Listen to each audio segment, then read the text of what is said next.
all 7.5 Eldar fans are going to be real excited for this video. But yeah, what's up everybody? Angron's calmest son, aka Connor K, 40K. And yeah, we're talking about the only Eldar I tolerate. Now, of course, that's, I'm being a silly, goofy guy and trying to be funny here. I don't really, I don't dislike a character that much where I genuinely despise ever seeing them, on screen, or in this case, in books. But when it comes to the Eldar, and this really isn't exclusive to them, I feel like this is obviously a whole setting encompassing issue.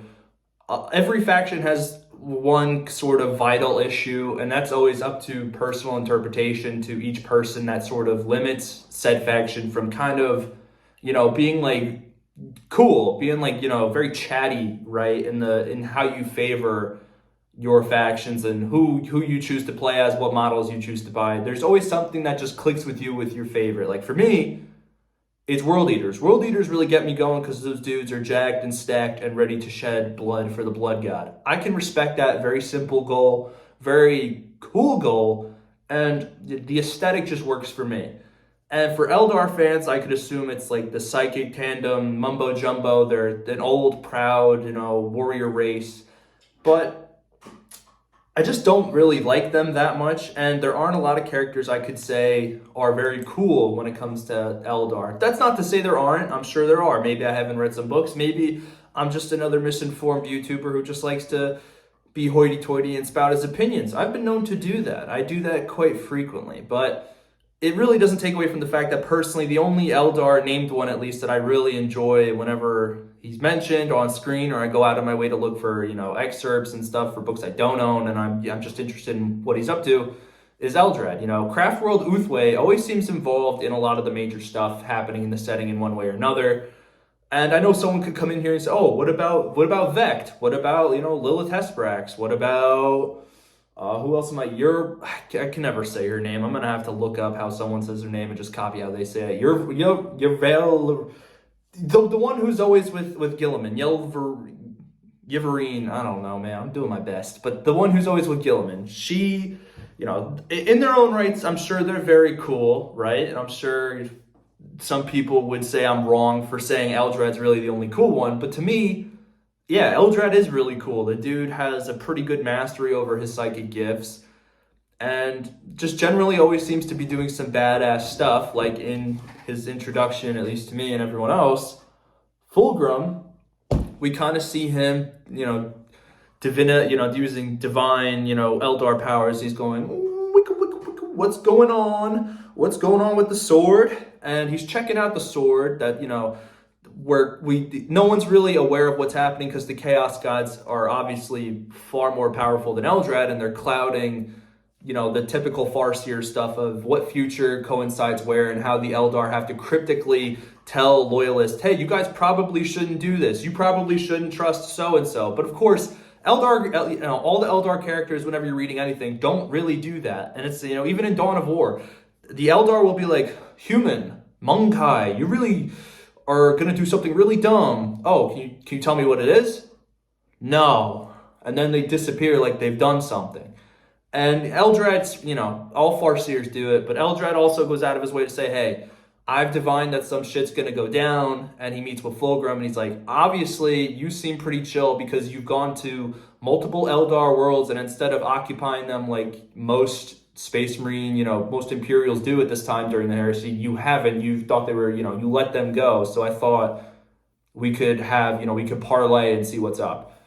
And, Eldrad just seems, even in this, that short little excerpt I'm mentioning right there, level-headed for an Eldar. It's obvious, everybody in the setting thinks they're better than everyone else. You ask an Orc who's the best, he says Orcs. You ask Eldar, it's Eldar. Humans.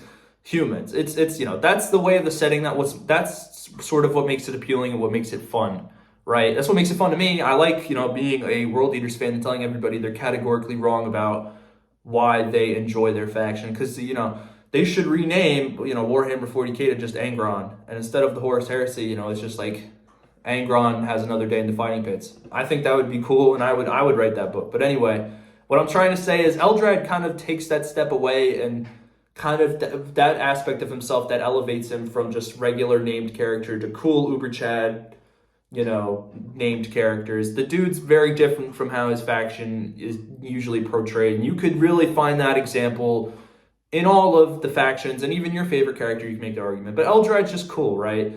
Lilith, obviously, maybe I don't know much about her, but she still does, very confined stuff to her character, which I guess all of them do. And, Yerverline, Eldar woman who's currently leading the Yanari. There we go. She does her own thing that sort of makes her trapped in her faction and how they are confined, in a literary sense, character-wise, if you get what I'm saying there. Which I brought that up quite a bit, and how I think most loyalists are very confined personality-wise, but traitors aren't, and that's why they appeal to me more.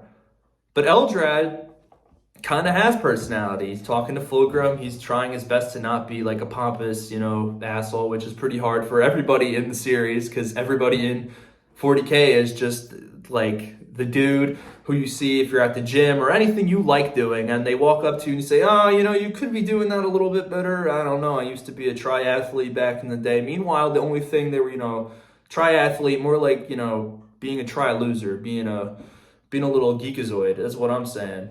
Anyway, sorry, a lot of tangents today, but I don't want to keep stretching it out. Eldrad's cool, man. I get him, and he's cool. I can't really say that for a lot of Eldar, so yeah, he's a cool dude. He steps out of the zone that most Eldar conscribe to as being like fodder and, jobbers, and he kind of steps up to the plate. He's like, yeah, I may lose, but it's actually going to be a pretty entertaining fight. It's not going to be like an Avatar of Cain situation where this supposed shard of a god is going to get its ass kicked every time it's on screen. And the only wins it really gets is in like the Caiaphas Cain series, but then I think it also sort of loses in its own way. And Fulgrim, again, really quick aside, should not have been choking out a Avatar of Cain. I don't know if I really agree with that. I feel like it should have been a more leveled fight, but again, a Primarch could fart, and then there'd be 3 books and 2 spin-offs about a Primarch, so who am I to say anything? But moral of the story, moral of this video, Eldrad Uthways, really cool dude. Really respect him. And you know what? I want to hear your guys' thoughts. Is there a character in a certain faction, or even in your own faction, that you really enjoy, that you think kind of steps above and beyond how they're usually portrayed? I want to hear what you guys think. And if you stay for the whole thing and watch the whole video, always appreciate it. And I will see you guys next time.